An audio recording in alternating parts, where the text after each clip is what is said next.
The 1,000 injuries of Fortunato I had borne as best I could. But when he ventured upon insult, I vowed revenge. You, who so well know the nature of my soul, will not suppose, however, that I gave utterance to a threat. At length I would be avenged. This was a point definitively settled. But the very definitiveness with which it was resolved precluded the idea of risk. I must not only punish, but punish with impunity. A wrong is unredressed when retribution overtakes its redresser. It is equally unredressed when the avenger fails to make himself felt as such to him who has done the wrong. It must be understood that neither by word nor deed had I given Fortunato cause to doubt my goodwill.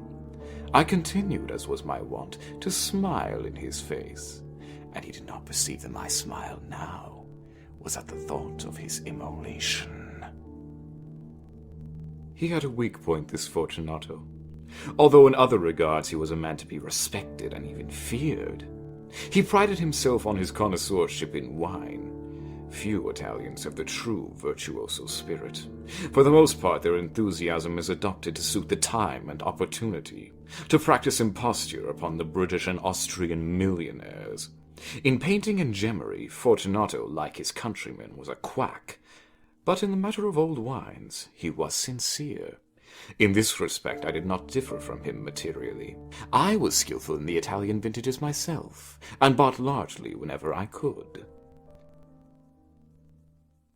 It was about dusk one evening during the supreme madness of the carnival season that I encountered my friend. He accosted me with excessive warmth, for he had been drinking much. The man wore the costume of a jester. He had on a tight-fitting party-striped dress, and his head was surmounted by the conical cap and bells. I was so pleased to see him that I thought I should never have done wringing his hand. I said to him, "My dear Fortunato, you are luckily met. How remarkably well you are looking today. But I have received a pipe of what passes for Amontillado, and I have my doubts." "How?" said he. "Amontillado? A pipe? Impossible! And in the middle of carnival!" "I have my doubts," I replied, "and I was silly enough to pay the full Amontillado price without consulting you in the matter. You were not to be found, and I was fearful of losing a bargain." "Amontillado?" "I have my doubts." "Amontillado?" "And I must satisfy them." "Amontillado?" "As you are engaged, I am on my way to Lucchesi. If anyone has a critical turn, it is he. He will tell me." "Lucchesi cannot tell Amontillado from sherry." "And yet some fools will have it that his taste is a match for your own." "Come, let us go." "Whither?" "To your vaults." "My friend, no. I will not impose upon your good nature. I perceive you have an engagement. Lucchesi—" "I have no engagement." "Come." "My friend, no, it is not the engagement, but the severe cold with which I perceive you are afflicted. The vaults are insufferably damp. They are encrusted with mold." "Let us go, nevertheless. The cold is merely nothing. Amontillado, you have been imposed upon. And as for Lucchesi, he cannot distinguish sherry from Amontillado." Thus speaking, Fortunato possessed himself of my arm. Putting on a mask of black silk and drawing a cloak closely about my person, I suffered him to hurry me to my palazzo. There were no attendants at home. They had absconded to make merry in honor of the time. I had told them that I should not return until the morning, and had given them explicit orders not to stir from the house. These orders were sufficient, I well knew, to ensure their immediate disappearance, one and all, as soon as my back was turned. I took from their sconces 2 torches, and giving one to Fortunato, bowed him through several suites of rooms to the archway that led into the vaults. I passed down a long and winding staircase, requesting him to be cautious as he followed. We came at length to the foot of the descent, and stood together on the damp ground of the catacombs of the Montresors. The gait of my friend was unsteady, and the bells upon his cap jingled as he strode. "The pipe," said he. "It is farther on," said I. "But observe, the white webwork which gleams from these cavern walls. He turned towards me and looked into my eyes with two filmy orbs that distilled the rheum of intoxication. "Mold?" he asked at length. "Mold?" I replied. "How long have you had that cough?"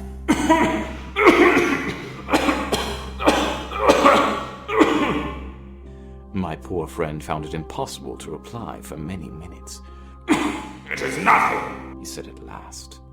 "Come," I said with decision. "We will go back. Your health is precious. You are rich, respected, admired, beloved. You are happy as I once was. You are a man to be missed. For me, it is no matter.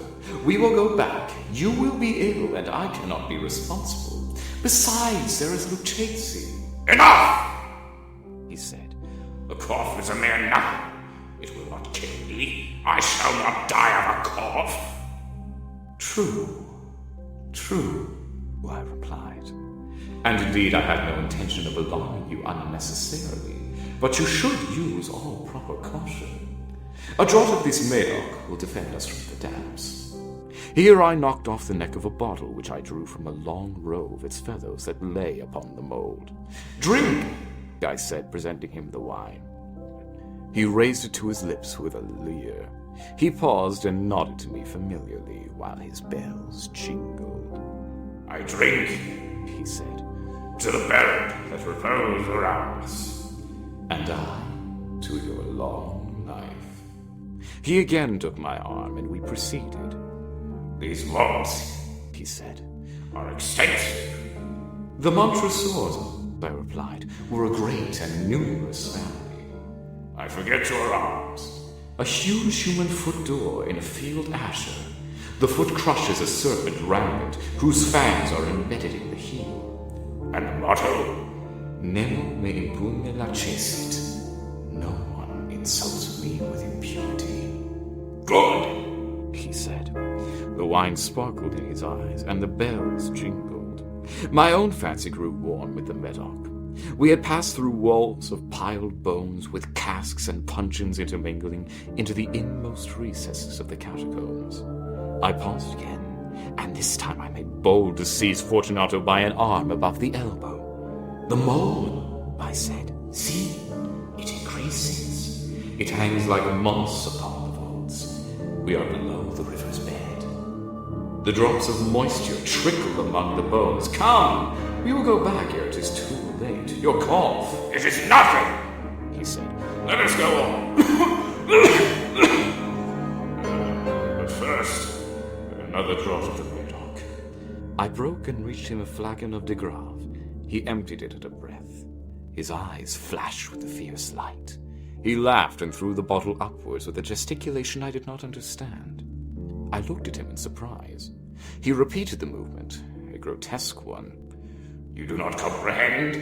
he said. "Not I replied. "Then you are not of the Brotherhood." "How?" "You are not of the Masons." Yes, I said. Yes. "You? Impossible. A Mason?" "A Mason," I replied. "A sign," he said.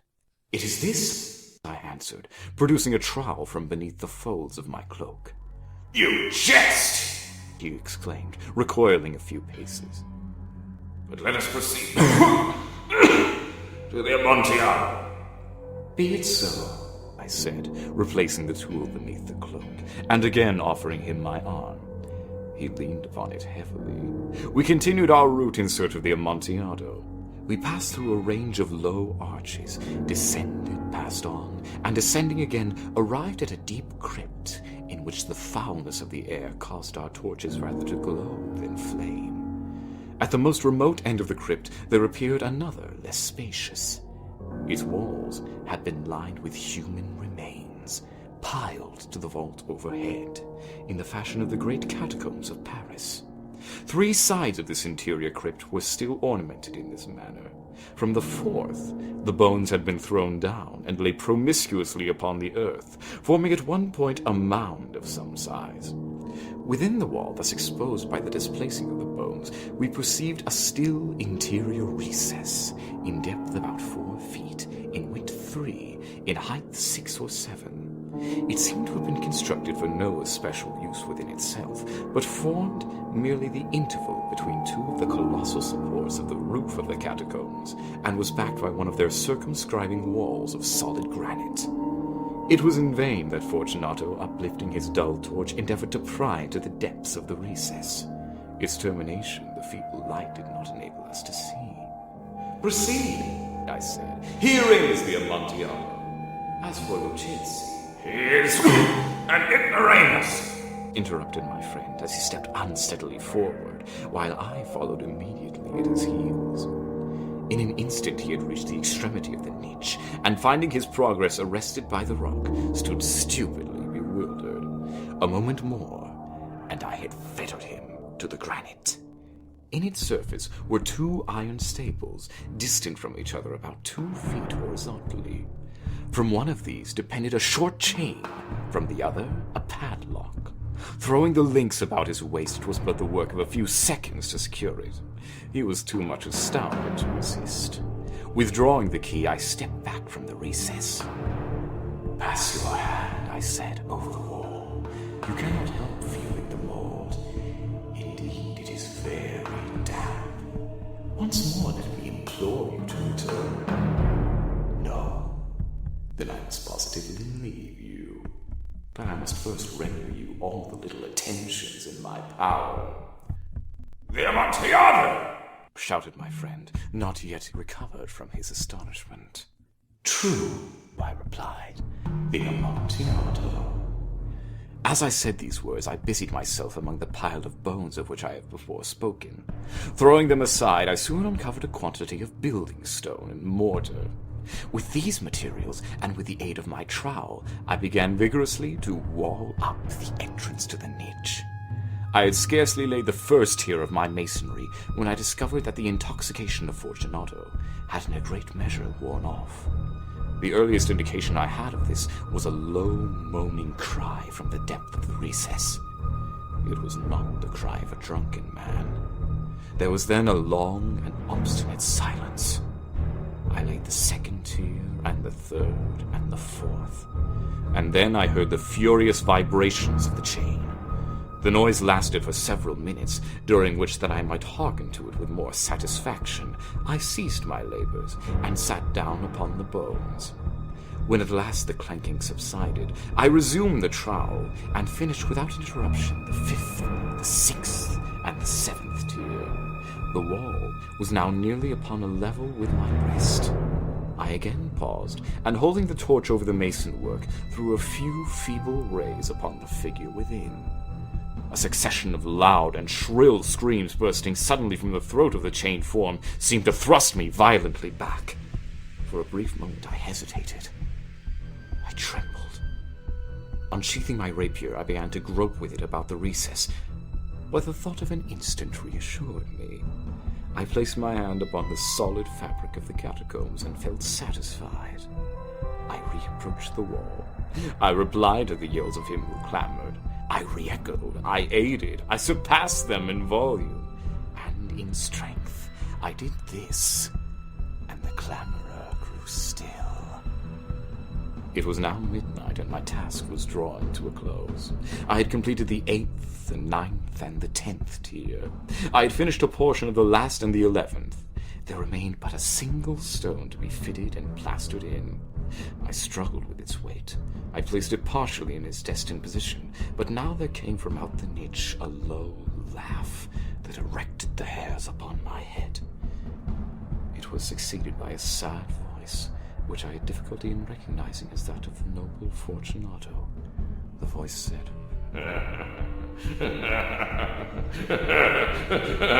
"Very good joke indeed. An excellent jest. We shall have many a rich laugh about it at the Palazzo. Over our wine." "The Amontillado," I said. Yes, the Amontillado. But is it not getting late? Will they not be awaiting us at the Palazzo? Lady Fortunato and the rest? Let us be gone. "Yes," I said. "Let us be gone." For the love of